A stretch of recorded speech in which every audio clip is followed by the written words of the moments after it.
Selain sebagai kawasan sentra tanaman padi dan perkebunan karet, Kabupaten Musirawas juga memiliki sentra pembudidaya tanaman buah semangka yang mulai bermunculan dan tersebar di sejumlah kecamatan. Seperti salah satunya di kawasan Desa Indah Satan Jaya, Kecamatan Muara Beliti. Usaha budidaya tanaman buah semangka milik Pak Suparto ini cukup menjanjikan, di mana budidaya buah semangka yang telah ditekuni sejak 5 tahun yang lalu ini, Suparto dapat menghidupi keluarganya. Parto menjelaskan untuk usaha budidaya semangka ini miliknya, ditanam di lahan seluas 1 hektar, dengan hasil buah semangka siap jual nantinya sebanyak 20 ton sampai 25 ton semangka. Untuk harga jual semangka saat ini, ia jual ke tingkat pedagang per kilonya berkisar Rp2.500 sampai Rp4.000 per kilonya.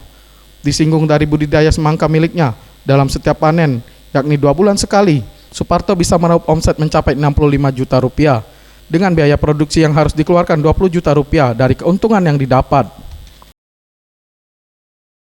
Menghasilkan Pak budidaya seharusnya lah minimal ya 30, sekarang sekitar 25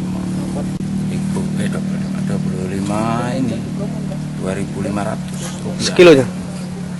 Kalau di sini tapi kan kalau di gudang lain lagi. Rata-rata ya sekitar 60 itu. 60 juta Kak ya.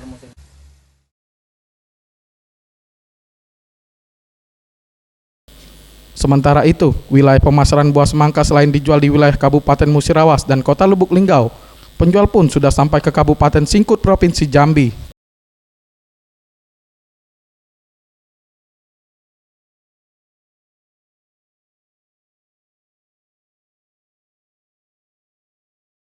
Tim Liputan Sriwijaya TV.